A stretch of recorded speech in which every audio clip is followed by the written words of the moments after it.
기도함으로 하나님께 주신 마음을 나누도록 하겠습니다. 기도하겠습니다. 주님, 주의 말씀을 듣고자 주님 앞에 나왔습니다. 성령님 오셔서 우리 한 사람 한 사람의 마음들을 만져주시고 열어주셔서 오늘 이 시간을 통해서 주님이 우리에게 들려주시는 주님의 음성을 잘 듣고 삶으로 아멘으로 화답하는 그런 은혜가 한 사람 한 사람에 넘치도록 주님 축복하여 주옵소서. 감사하고 예수님의 이름으로 기도드렸습니다. 아멘. 예, 하나님께서 주신 말씀은 고린도전서입니다. 고린도전서 2장 15절 말씀입니다.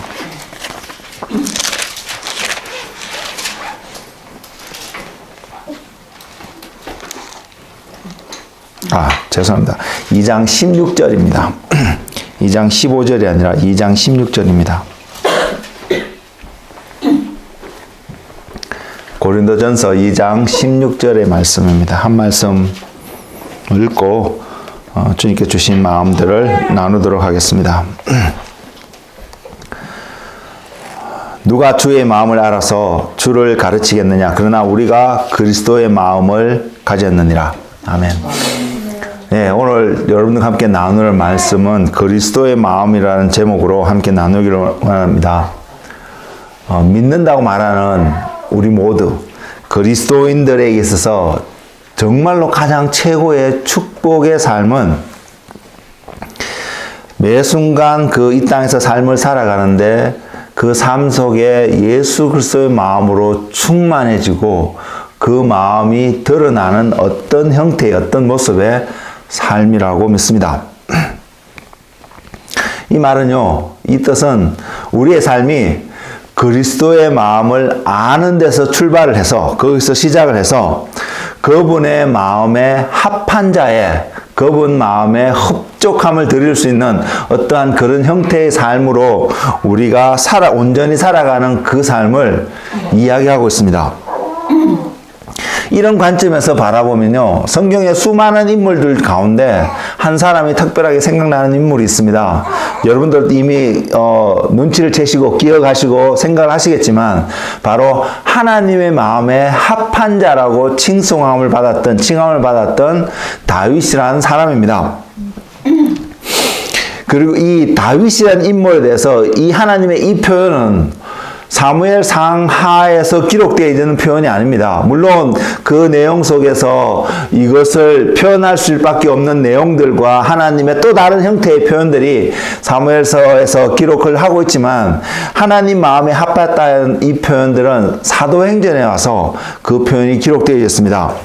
그 말씀이 사도행전 13장 22절에 기록되어 있는데 앞부분과 뒷부분을 살짝 중간 부분만의 말씀을 드리면 다윗을 왕으로 세우시고 정언하여 이르시되 내가 이새의 아들 다윗을 만나니 내 마음에 맞는 사람이라 내 뜻을 다 이루리라 이렇게 기록되어 있습니다.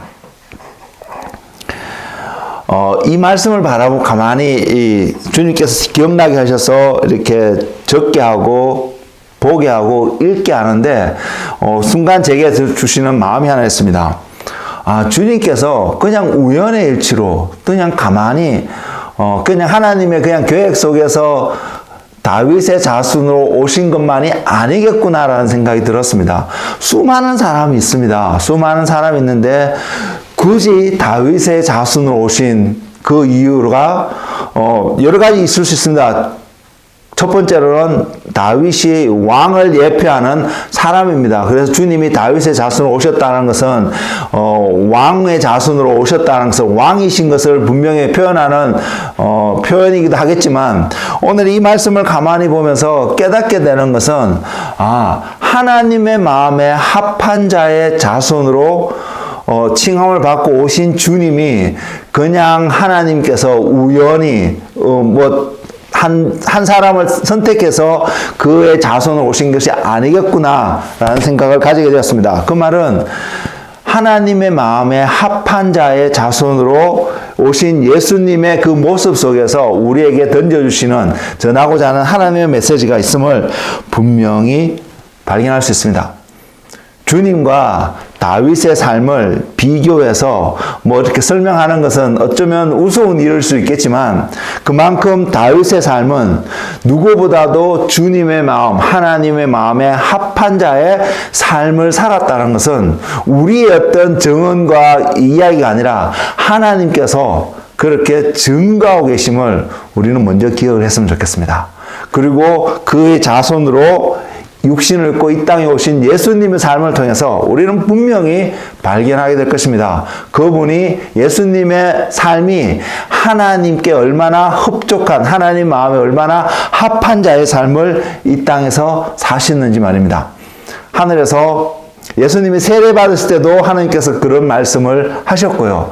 또한 변화산상에 올라갔을 때도 그곳에서도 옷이 세상의 사람들이 빨래해갖고는 그렇게 희게 할 수 없을 정도로 하얗게 변화된 모습 속에서도 하나님께서 하늘에서 그런 음성을 들려주신 것처럼 분명히 예수님의 삶은 누구보다도 하나님의 마음에 합한 자의 삶이었을 것을 분명히 우리는 알 수 있습니다.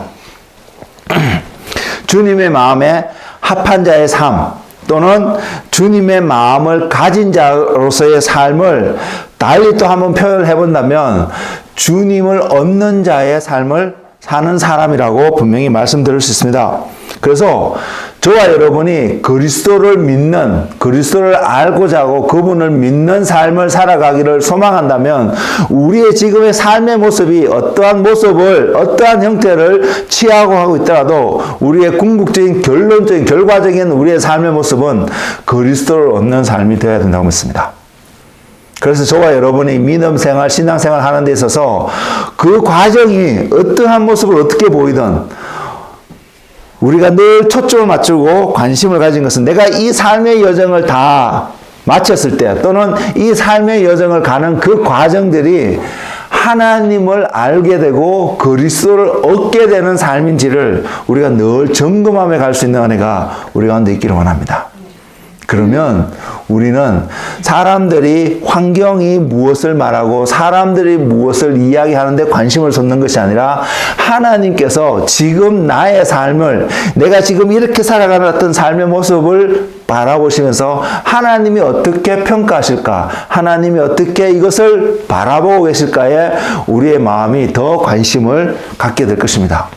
그러면 우리는 소위 성공하는 삶을 살 수 있다고 저는 분명히 말씀드릴 수 있습니다. 그리고 이 삶이 우리 가운데 분명히 나타나기를 원합니다. 왜냐하면 이 땅에서 어떠한 모습을 살아갔든 우리의 삶이 하나님 앞에 섰을 때에 궁극적으로 우리의 삶이 어떠했는가를 최종적으로 확인받을 수 있기 때문입니다. 우리의 관심이 바로 그곳에 있기를 원합니다. 이 땅에서 일시적으로 드러나는 어떤 삶의 모습 속에 우리의 마음이 빼앗기지 않는 은혜가 넘치기를 소망하고 하나님 앞에서 인정받을 때에 우리는 진짜 그때서야 하나님의 자녀로 온전히 어댑트 되는 그런 은혜가 분명히 있기 때문입니다. 이 관점 속에서 이러한 마음 속에서 그리스도의 마음이라는 이 주제로 우리에게 말씀하시는 하나님의 음성에 우리가 기울여 보기를 원합니다. 성경에서 몇 군데의 모습을 살펴보긴 하겠는데요. 먼저는 이 고린도 교회를 향해서 사도 바울이 글을 시작하면서 고린도전서 2장 16절 말씀에 표현한 그 말씀을 중심으로 어떠한 마음에서 도대체 사도 바울은 어떠한 관점 속에서 그들 속에서 이것을 표현했을까를 먼저 생각해 보기를 원하는데 이렇게 그리스도의 마음을 가진 자가 되기를 원하는 그 표현 속에서 먼저 사도 바울이 이야기하고 있는 것 중에 하나가 고린도전서 2장 2절 말씀에 나와 있습니다. 그래서 어떻게 그것을 표현하고 있냐면 사도 바울이 이렇게 표현하고 있습니다. 내가 너희 중에서 예수 그리스도와 그가 십자가에 못 박히신 것 외에는 아무것도 알지 아니하기로 작정하였습니다.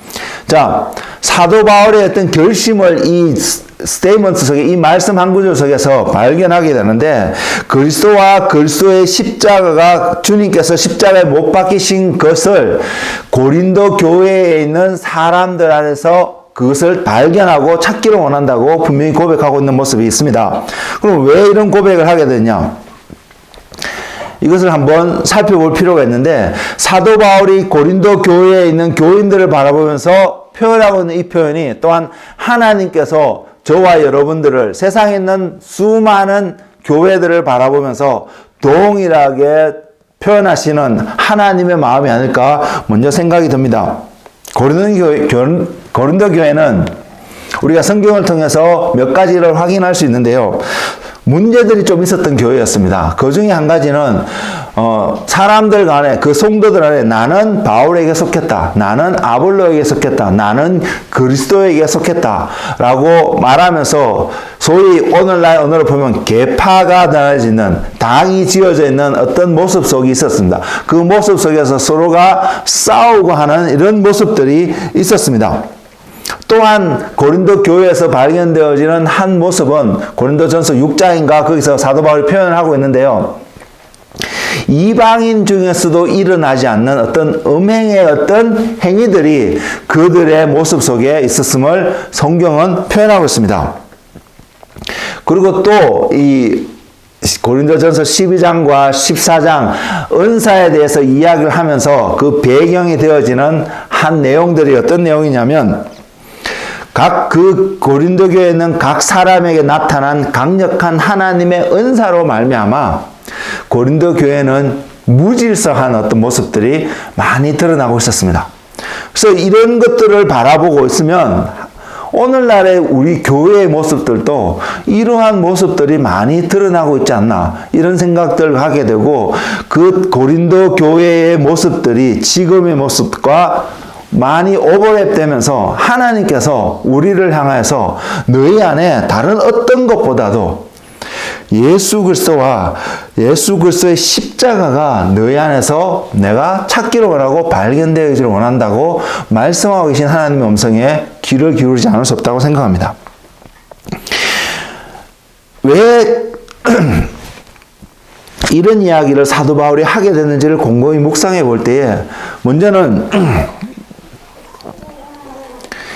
주님이 그들 속에서 발견되어진다면 지금 고린도 교회에서 겉으로 드러나올 때 이 많은 문제점들이 제대로 발견되지 않을 수 있다는 생각을 하게 됩니다. 생각을 한번 해보십시오.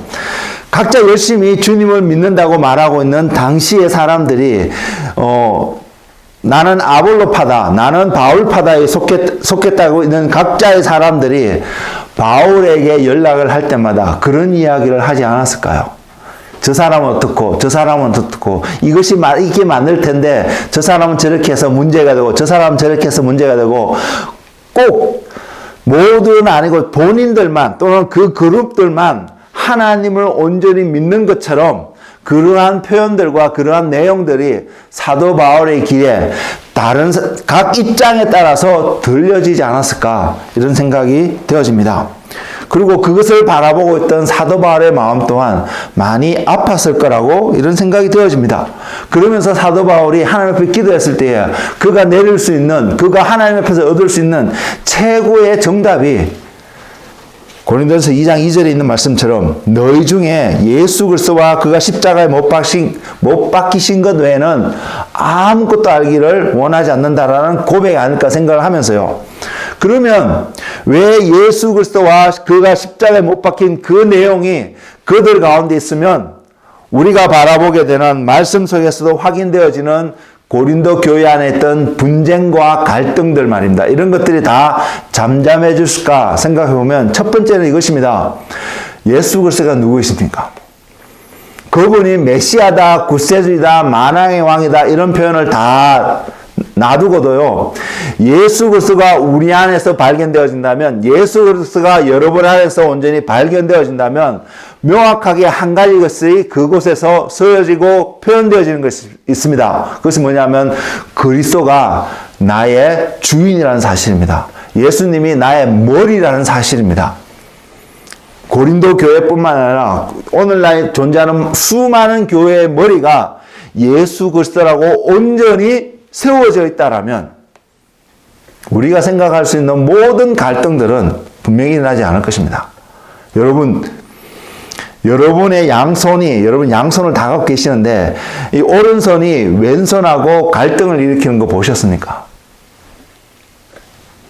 제 손과 이 토니의 손이 마주쳤을 때 갈등을 일으킬 수 있습니다.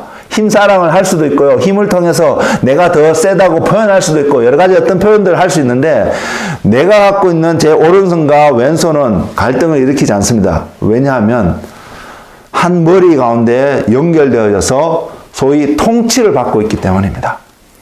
그래서 예수 그리스도가 우리 믿는 사람들 안에 온전한 머리 되심이 확인되어진다면, 그 안에는 지금 고린도 교회에서 발견되어지는 그런 갈등들, 나는 이 사람에 속했다, 나는 저 사람에 속했다.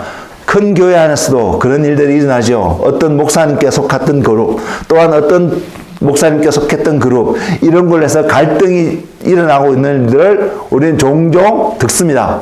또한 성도들 안에서, 고린도 교회도 그런 일이 있었습니다. 성도들 안에서 서로 분쟁이 생겨서 이것을 해결하지 못하고 세상 법정에 가서 해결하고 있는 모습이 고린도 교회에서도 발견하고 있는데, 오늘날 교회 안에서도 이러한 모습들이 분명히 일어나고 있는 것을 우리는 부인하지 않습니다. 교회의 머리가 예수님이 되시면 저는 분명히 이러한 일들이 없을 것이라고 확신합니다. 반대로 우리가 이런 일들을 계속 경험하게 된다면 여전히 내 삶 속에서 주님이 머리 되심이 소위 100% 온전히 우리 가운데서 증명되지 않고 있다는 것을 드러내고 있는 하나의 증거가 아닐까요? 그러면 우리가 이것을 인식할 수 있다면 우리는 어디로 돌아가야 되는지, 어디서 이 문제를 해결할 수 있는지 우리는 알 수 있다고 생각합니다. 두 번째로는요, 주님이 달려 돌아가신 십자가가 고린도 교회 안에서 발견되기를 원하는 마음을 사도 바울이 표현하고 있는데, 자, 고린도 교회는 오늘 우리들도 마찬가지입니다. 우리도 다 주님을 믿는 사람으로서 주님을 닮기 위해서, 믿는 자의 삶을 살기 위해서 우리에게 들려지는 중요한 한 메시지는 우리의 십자가를 지고 주님을 따라가야 된다는 사실입니다. 근데 사도 바울이 지금 고린도 교인들에게 너희의 십자가를 지고 주님을 따라가지 않기 때문에 이런 일들이 발생했다라고 표현하기보다 어떻게 표현하냐면 그들의 삶 속에 그리스도의 십자가가 있기를 원한다는 표현을 하고 있습니다. 내가 져야 되는 십자가를 이야기하고 있는 것이 아닙니다. 왜 그랬을까요? 우리가 그리스도의 십자가를 바라보면 우리가 가장 먼저 무엇을 느낄 수 있고 무엇을 깨달을 수 있을까요? 십자가를 통해서 수많은 메시지들을, 가르침들을 우리에게 이야기할 수 있지만 가장 중요한 한 가지, 오늘 이 말씀을 통해 그리스도의 마음이라는 주제를 통해서 우리에게 들려주고자 하는 한 가지는 저는 이것이라고 믿습니다. 그것이 뭐냐면 저와 여러분이 어떠한 것으로 말미암아 구원을 얻었을까요? 무엇이 우리로 하여금 하나님의 자녀가 되게 하고 무엇이 우리로 하여금 하나님 앞에 설 수 있게 하였을까요? 여러분에 있는 어떤 것이 하나님 앞에 설 수 있도록 온전히 할 수 있었을까요? 아니라고 생각합니다. 우리 모두가 그 동의하는 관점이지 않습니까? 내 안에 있는 어떤 것, 내 안에 있는 선한 마음, 내 안에 있는 의로움, 내 안에 있는 어떤 내가 가지고 있는 수많은 재산들, 내가 가지고 있는 어떤 재능들, 이 모든 것들이 그리스도 앞에, 하나님 앞에 설 수 있도록 우리에게 자격을 부여하지 않는다는 사실 우리는 분명히 알고 있습니다. 그럼 우리가 어떠한 자격으로 하나님 앞에 설 수 있을까요?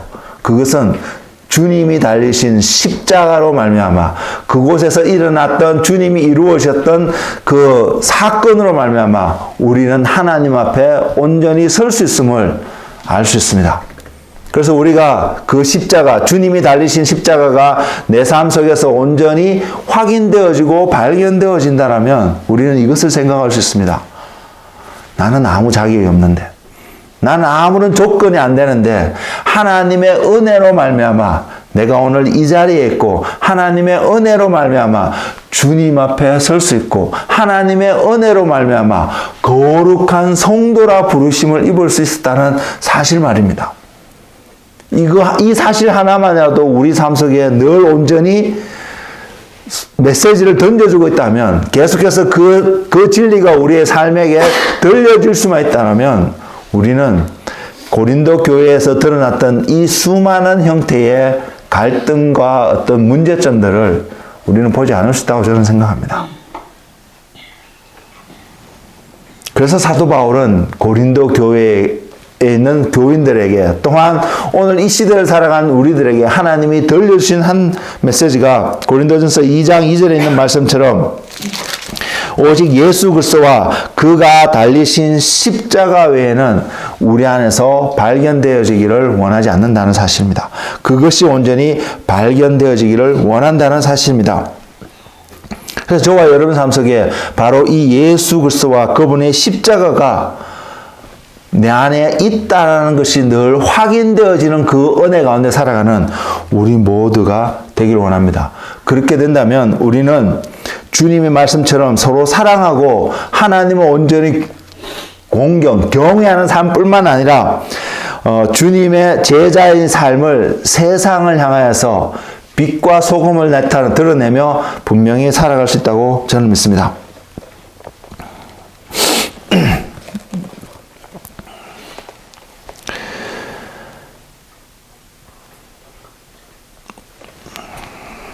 그래서 우리 안에 주님의 어떤 모습들, 또한 주님이 달려신 그 십자가의 모습으로 말미암아 오늘 또 살아갈 수 있는 은혜가 넘치는 하나님의 자녀가 되기를 주의 이름으로 축복을 드립니다. 자, 우리는 여기서 주님의 모습을 좀 더 살펴보기를 원하는데요. 왜냐하면 우리 안에서 예수 그리스도가 드러나야 하기 때문에, 우리 안에서 예수 그리스도의 모습들이 나타나야 하기 때문에 그 모습을 알기 위해서 주님이 이 땅에서 어떠한 삶으로 어떠한 마음으로 살아가신지를 우리가 조금 더 볼 수 있고 깨달을 수 있다면 우리는 한 걸음 주님과 같은, 주님이 걸어갔은 그 길 가운데 들어갈 수 있다고 생각합니다. 우리가 너무나 잘 알다시피 주님은 죽기까지 하나님께 순종함으로 그 삶을 이 땅에서 사셨습니다. 그 결과 어떠한 결과를 주님이 얻으셨냐면 하나님 보좌의 우편에 계실 수 있는 자격을 부여받게 되었다는 사실입니다. 우리는 이 사실을 지난주에도 제가 잠시 말씀을 드렸습니다. 그래서 인간이신 주님의 이 땅에서의 삶은 어떤 삶이라고 표현할 수 있냐면 궁극적으로 하나님을 얻게 되는 삶을 사셨다는 것을 우리는 결과론적으로 알게 되었습니다. 십자가를 향해 걸어가는 주님의 모습 속에서 많은 사람들이 그 길은 아니다라고 이야기를 해치고, 네가 만약 하나님의 아들이면 십자가에서 내려와서 하나님이 정말로 너를 메시아로 보냈다는 것을 증명하라는 그러한 비난의 소리를 듣기까지 들으면서도 주님은 그 자리에 계셨습니다. 아무도 그때의 그 모습을 통해서 메시아이신 주님, 하나님께서 메시아 예수님을 통해서 이루어가신 구원의 온전한 그림을 볼 수 있는 사람이 없었다고 저는 생각합니다.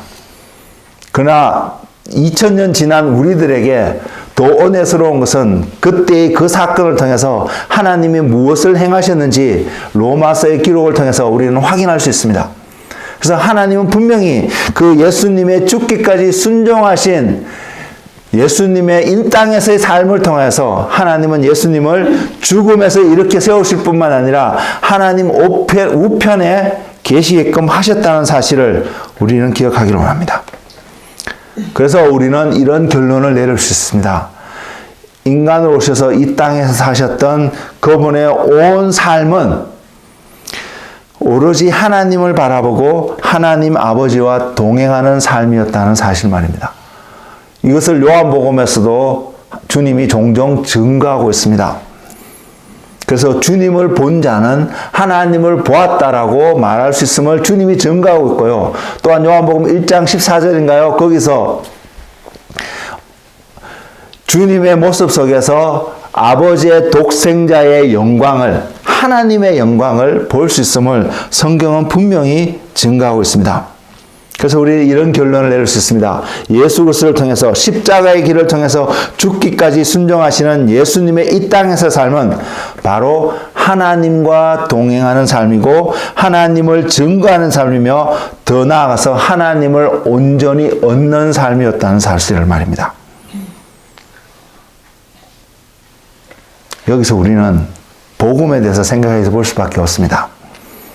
여러분들도 그랬을 거라 믿고 저도 마찬가지 그랬습니다. 복음이라고 들려졌을 때 그 복음의 핵심은 우리의 구원에 의한 소식을 전하는 것이라고 생각을 했었습니다. 최고의 목표가 복음이 우리에게 들려진 최고의 목적이 저와 여러분의 구원인 걸로 저는 알았습니다. 그러나 하나님을 알게 되고 말씀을 더 알게 되고 바라볼 때에 구원이 최고의 목적이 아니라 그리스도를 얻는 것이 최고의 목적이며 그것이 복음 안에 온전히 들어가 있으며 우리가 복음을 알 때에 궁극적으로 우리는 그리스도를 얻을 수밖에 없다는 사실을 깨닫게 되었습니다. 물론 그리스도를 얻는다는 것은 우리 안에 구원의 문제가 해결되지 않고는 불가능한 일입니다.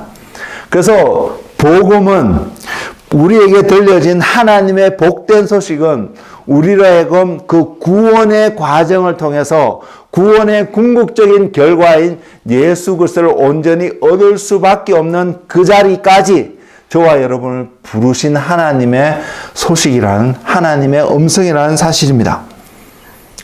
이 복음을 온전히 알고 오늘 또 그 복음 안에서 걸어가는 저와 여러분이 되기를 소망합니다. 예.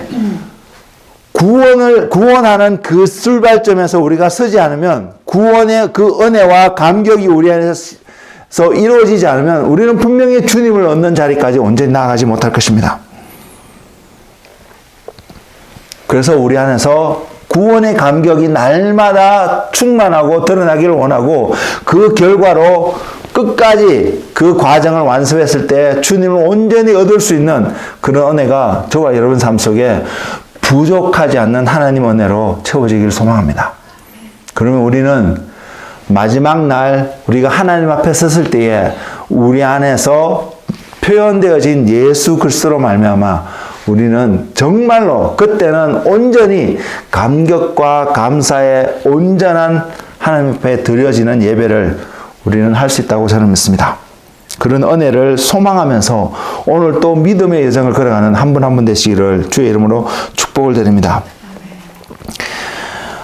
이런 관점에서 한 두 가지 정도 성경에 있는 예를 제가 말씀을 드리기로 하는데요. 먼저 누가복음 17장에 보면 10명의 나병 환자에 대한 이야기가 있습니다.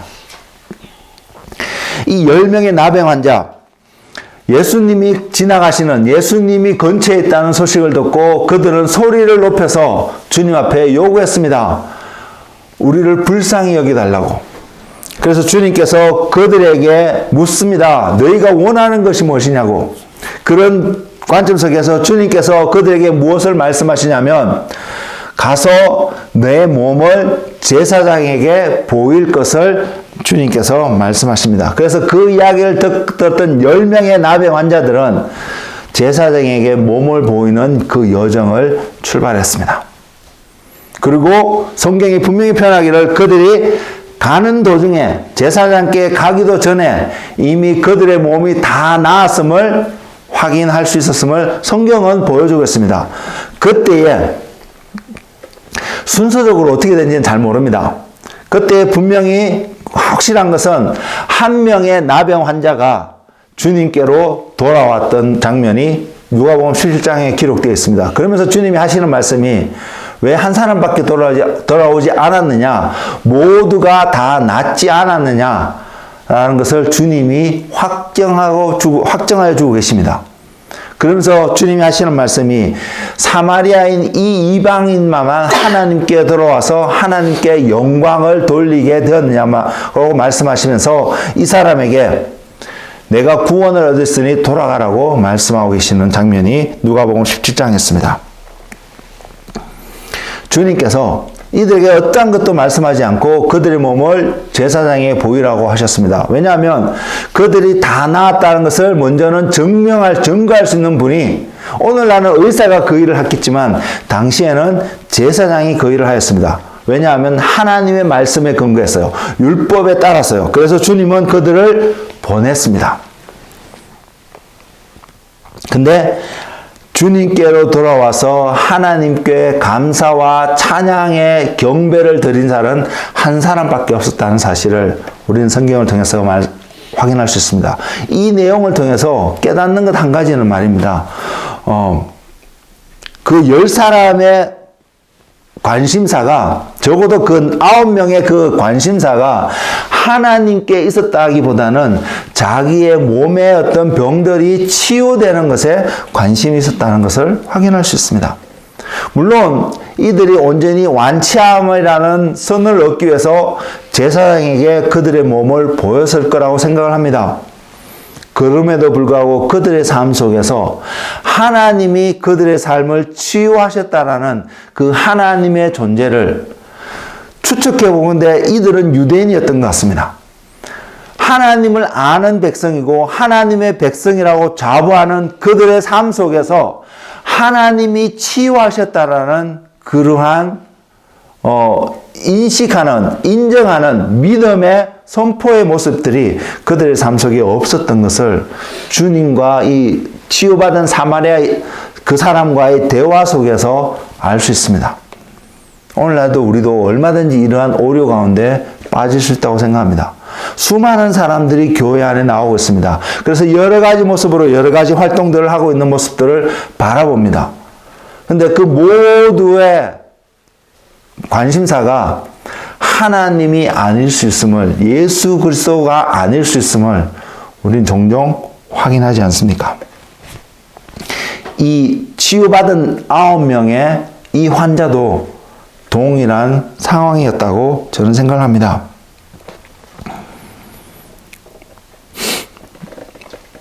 우리는 어떠한 마음으로 이 자리에 나오며 우리는 어떠한 마음으로 하나님 앞에 나아가야 될까요? 또한 누가복음 19장에 삭개오라는 인물이 있습니다. 우리는 그 내용에 대해서 잘 압니다. 주님을 한번 보고 싶어서 모든 것들을 불구하고 내려놓고 똥나무에 올라가서 주님을 보기를 원했던 그 사람 말입니다.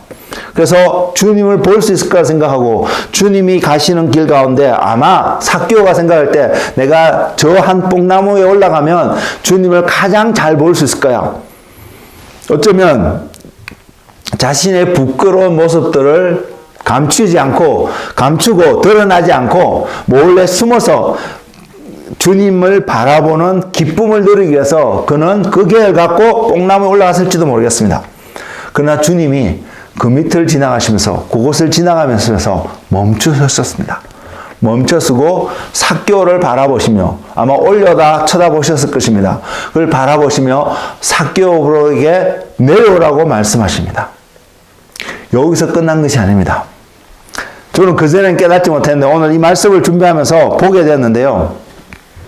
보통의 경우에 어떠냐면 주님과 그런 만남을 가지게 된다면 여러분은 어떻게 하세요? 여러분도 이렇게 하실 것입니다. 기쁘잖아요. 정말로 주님을 보기를 원했는데 주님이 내 이름을 알아서 불러서 내려오라고 말씀하시니까 내려올 수 있습니다. 그래서 기쁜 마음으로 우리가 할 수 있는 가장 보편적인 행동이 뭐냐면 주님을 모시고 집으로 가는 것입니다. 또는 오늘 시대 같으면 근사한 식당에 가 주님을 대접하고 싶은, 우리에게 은혜를 베푸는 어떤 사람들 대접하고 싶은 마음들이 분명히 일어날 것입니다. 그런데 말씀을 감아보니까 삭개오가 이 제안을 주님께 한 것이 아니었다는 사실입니다. 주님께서 삭개오를 보고 내려오라고 하시면서 주님이 삭개오에게 내가 오늘 너의 집에 유하여야겠다고, 하룻밤 지내겠다고 주님이 말씀하고 계시다는 것입니다. 우리의 일상의 상식 속에서는 조금은 맞지 않는 어떤 상황이 벌어졌습니다. 삭개오의 집의 주인은 삭개오입니다. 그러면 주님을 초대해야 되는 상황인데 마치 어떻게 보면 주님이 삭개오를 초대하는 것처럼 그런 뉘앙스의 표현들을 주님이 삭개오에게 하고 있다는 사실입니다. 그리고 여기서 바로 나오는 말씀이 삭개오가 주님 앞에 고백합니다. 내 가진 모든 재산을 나눠주겠다고요. 이 모습 속에서 주님께서 삭개오에게 오늘 구원이 이 집에 이르렀다고 말하며 삭개오도 아브라함의 자손이 되었다는 것을 주님이 선포하고 있는 것을 바라봅니다. 자, 여기서 한 가지 제가 깨닫는 것은요. 삭개오에게 주님이 찾아가셔서 예수님이 누구신가를 정확하게 보이셨는데 그것을 또한 어디서 확인되어지냐면 계시록 3장 20절에서 동일한 관점으로 바라보게 됩니다. 계시록 3장 20절에 주님이 뭐라고 표현하고 있냐면 볼지어다 내가 문 밖에 서서 두드리노니 누구든지 내 음성을 듣고 문을 열면 내가 그에게로 들어가 그와 더불어 먹고 그는 나와 더불어 먹으리라. 동일한 이 말씀에 합당한 명확한 사건이 지금 삭개오의 삶 속에서 그 환경 속에서 일어나고 있다는 사실입니다.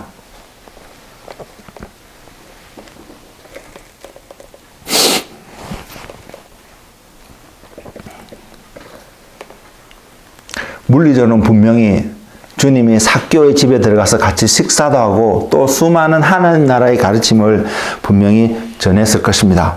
하셨을 거라고 믿습니다. 그러나 여기서 2000년 전에 그냥 삭개오와 주님과의 만남으로 바라보시고만은 쉽지만 않습니다.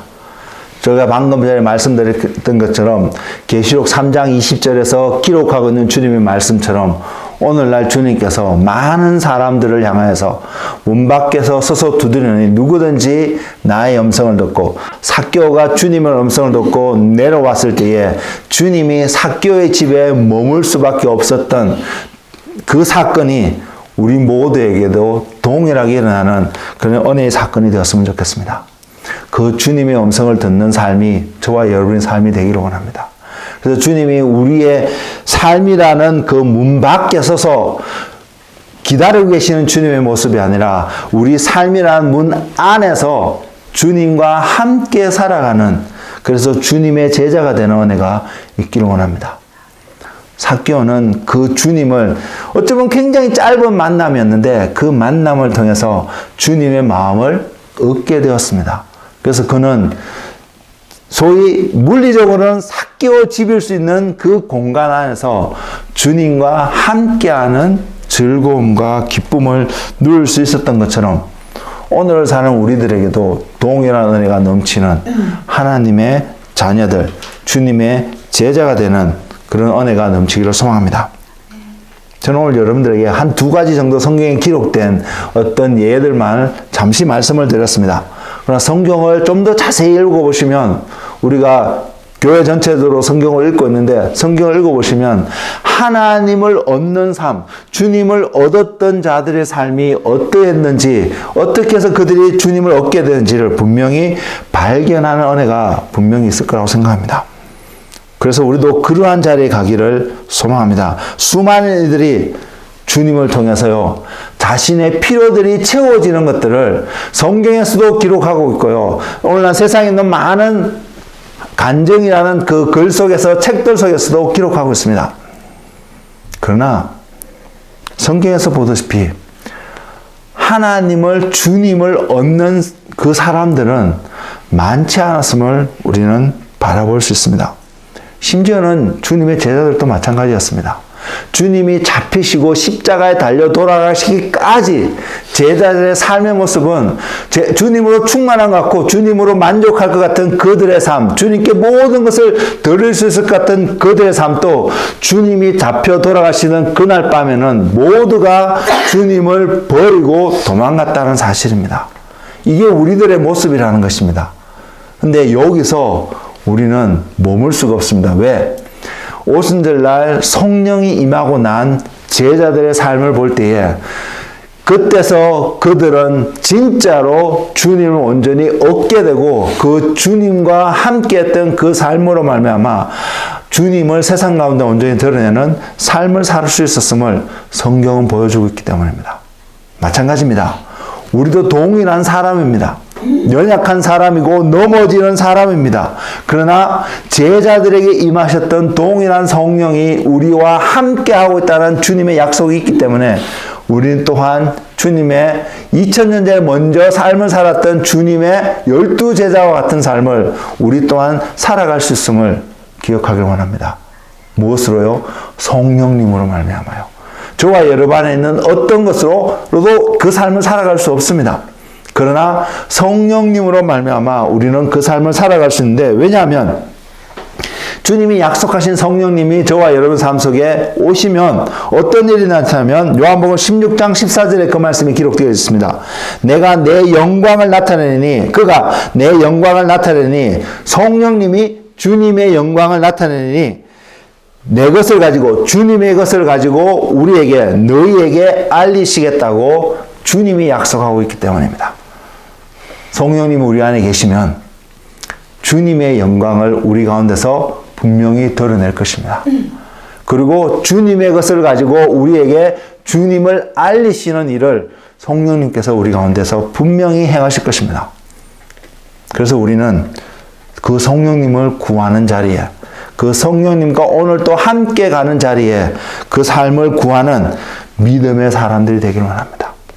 자, 글쎄를 얻을 수 있는 그 과정들이, 그 모습들이 말씀을 통해서 조금 확인할 수 있었습니다. 그러면 한 가지만 더 이야기하고 오늘 말씀을 마치고자 하는데요. 그러면 정말로 그리스도의 마음은, 예수님의 마음은 어떠한 마음이었을까요? 많은 이들이 주님을 만났고요.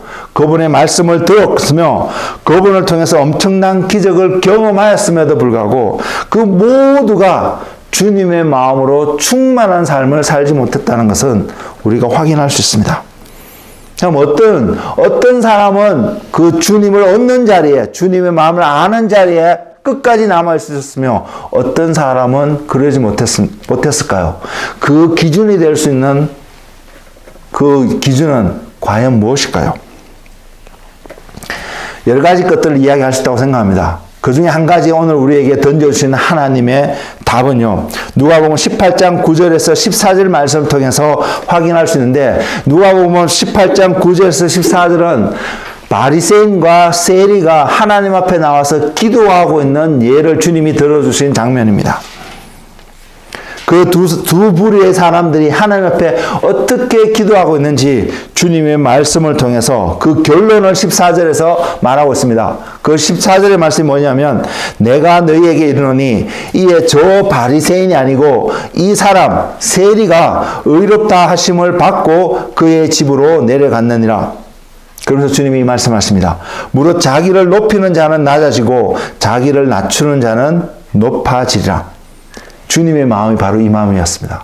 주님은 우리가 다 알다시피 하나님과 동등된 사람이었어요. 동등된 분이었습니다. 하나님이셨습니다. 그래서 인간의 몸을 입고 이 땅에 오시더라도 나는 하나님이라고 선포해도 전혀 부족함이 없는 바로 그분이셨습니다. 그러나 인간의 몸을 입고 이 땅에 오셨을 때 그가 취했던 것은 하나님과 동등됨을 취하지 않으시고 우리가 똑같은 낮은 자의 모습으로 이 땅에 오셨다는 것입니다. 이 땅에서 사셨다는 것입니다.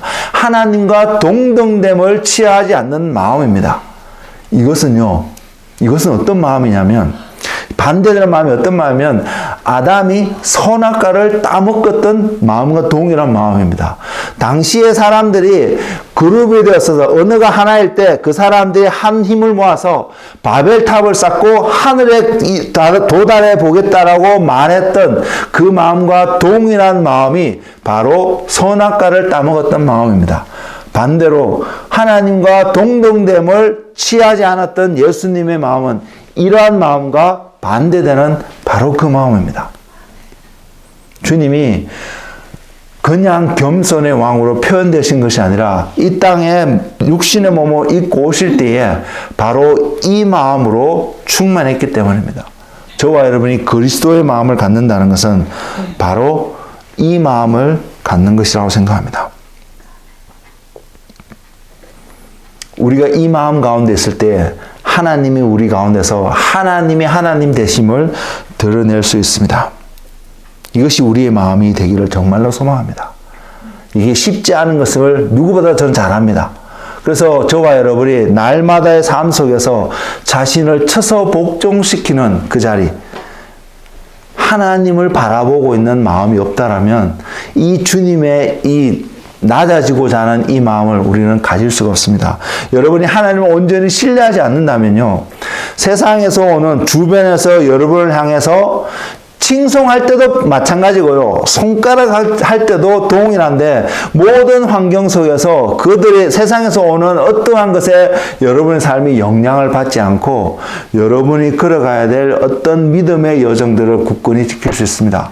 그렇지 않으면 세상에서 여러분에게 손가락질하면 여러분이 분노에 차서 그들과 동일하게 정죄하고 화내는 모습으로 여러분 살아갈 수 있고요. 세상이 여러분을 칭찬하면 그 칭찬에 도취되어져서 하나님을 잊어버리고 내가 마냥 잘해서 그 자리에 있는 것처럼 교만하게 삶을 살아갈 수 있기 때문입니다. 그러나 하나님을 바라보는 주님과 같은 마음을 가진 사람이면 칭찬이 와도 하나님께 영광을 돌릴 수 있고요. 세상에서 손가락질 받는 비난이 와도 그 사람들을 원망하고 저주하고 판단하고 비판하지 않을 것입니다. 왜? 그들이 주님을 모르기 때문에, 그들이 하는 일이 무엇인지 모르기 때문에, 어리석은 그들을 바라볼 수 있는 마음이 생기기 때문에 우리는 그들의 행위에 말들에서 영향을 받지 않고 하나님 안에서 믿음을 굳건히 지키며 걸어갈 수 있다고 생각합니다. 여러분 테스트 해보십시오. 여러분 마음을 힘들게 하는 어떤 사람들이 여러분에게 뭔가를 던져줄 때에 여러분 곰곰이 한번 생각해 보십시오. 그 내용을 바라보고 있으면 여러분들도 화가 나고요. 대적할 수밖에 없고 싸울 수밖에 없는 어떤 것들이 나올 수밖에 없습니다. 그러나 그 가운데 하나님을 한번 바라볼 수 있는 은혜를 구해 보십시오. 그것을 경험해 보십시오. 그러면 그들이 여러분에게 던져오는 그 온갖 그 손가락질을 하는 어떤 비난하는 어떤 내용들이 아무것도 아님을 여러분 분명히 경험할 수 있습니다. 그리고 또한 주님의 마음은요, 자신을 바라보는 마음이 아니고 하나님을 온전히 바라보는 마음입니다. 이것이 우리 가운데 충만하기를 원합니다. 나를 바라보면 우리는 세상이 던져주는 메시지 속에서 우리는 휩쓸려 갈 수밖에 없습니다. 그러나 주님을 바라보면, 그래서 주님은 끝까지 십자가의 길을 갈 수 있다고 생각합니다. 누가 봐도 주님은 십자가에서 정죄받을 사람이 아니었음을 성경은 보여주고 있습니다. 그래서 빌라도가 할 수만 했다면 주님을 살리고자 했던 나름의 노력이 성경 가운데 기록되어 있음을 볼 수 있지 않습니까? 그러나 빌라도가 못했던 이유는 그 당시에 모여있던 사람들이 소리치는 그 소리에 겁을 먹고 하나님을 바라볼 수 있는 마음이 아니라 하나님을 믿을 수 있는 그 마음이 아니라 사람들의 음성에 기울일 수밖에 없는 그 환경 가운데 있었기 때문에 주님이 의인이었다는 것을 그 마음속에는 분명히 인정해서 그래서 손을 씻는 어떤 행위를 할 수밖에 없었음에도 불구하고 주님을 내어주는 죽음의 자리에 내어주는 그 결과를 야기하였습니다. 그래서 오늘날 우리가 사도신경을 통해서 늘 고백하게 되는 한 가지는 주님이 빌라도로 말미암아 죽음 가운데 들어갔다는 사실입니다. 우리도 동일합니다. 나 자신을 바라보고 세상을 바라보면 그리고 하나님을 바라보지 못하면 세상에서 던져주는 그 메시지로 말미암아 빌라도와 같은 동일한 행위들을 우리도 다른 형태로 얼마든지 할 수 있음을 기억하는 은혜가 있기를 원합니다. 그래서 하나님을 온전히 바라보시는 하나님의 마음을 가진 그러한 사람들이 되기를 원합니다. 다윗은 누구보다도 그 일을 잘했다고 생각합니다. 가까운 심지어 아들이 자기를 죽이려고 쫓아오는 그 과정 속에서도 하나님을 의지하고 하나님을 바라보고 그 지존자의 은밀한 곳에 전능자의 그늘 가운데 거하고자 노력했던 그리고 하나님을 기다렸던 그 다윗의 그러한 태도, 삶의 믿음이 우리 가운데도 동일하게 나타나서 하나님을 믿는 믿음의 삶을 살아가는 저와 여러분이 되기를 소망합니다. 우리의 모습을 바라보면 늘 지치고 나약해지고 힘든 모습을 자주 발견할 수 있겠지만 이럴수록 우리가 힘을 내어서 주님을 바라볼 때에 그리고 주님의 마음으로 채워달라고 기도하게 될 때에 우리는 주님으로 말미암아 오늘 또 한 걸음 승리하는 자리에 갈 수 있다고 믿습니다. 이 은혜가 우리 가운데 넘치기를 소망합니다. 우리의 힘으로 할 수 없습니다. 이 일을 할 수 있는 것은 성령님으로 말미암아 우리는 행할 수 있습니다. 그래서 성령님을 의지하며 오늘 또 바로 하나님의 마음이 부어져서 주님과 함께 동행하는 축복을 누리는 하나님의 자녀가 되시기를 주의 이름으로 축복을 드립니다. 기도하겠습니다.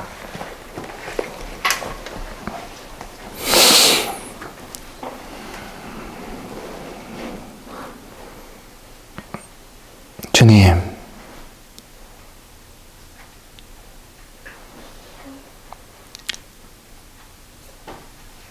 이 시간 우리가 한 마음으로 주님 앞에 나와서 기도하는 것은 주님의 마음을 허락하여 주옵소서. 우리의 지금의 모습이 어떠하든지 상관없이 주님, 오늘 이 시간 우리는 주님의 마음을 얻는 자가 되기를 소망합니다. 그 자리에 우리가 머무는 하나님의 사람들이 되기를 원합니다. 주님, 이 시간 성령님 우리 가운데 임하셔서 우리의 마음속에 내가 예수 그리스도로 만족할 수밖에 없고 예수 그리스도로 온전해질 수밖에 없는 그 비밀을, 그 진리를 깨닫는 마음을 주셔서 주님으로 감격해하고 주님으로 행복해하고 주님께 모든 찬양과 영광을 올려드림으로 말미암아 주님과 오늘 또 더불어 먹고 마시는, 동행하는, 함께하는 삶의 은혜가 있는 그런 믿음의 자녀가 되게 하여 주옵소서. 오늘 또 우리를 부르셔서 주님 안에 주님을 알게 하시고 주님의 마음을 깨닫게 하시고 주님과 동행할 수 있는 자리로 인도하신 하나님을 찬양합니다. 삭개오처럼 치유함을 받고 주님께 돌아와서 하나님께 영광을 돌렸던 사마리아인이었던 그 나병 환자처럼 오늘 또 주님을 바라보고 주님이 아니면 우리가 살아갈 수 없음을 깨닫고 주님의 은혜를 사모하는 한 명 한 명이 되도록 성령님 인도하여 주시옵소서. 감사하고 예수님의 이름으로 기도드렸습니다. 아멘.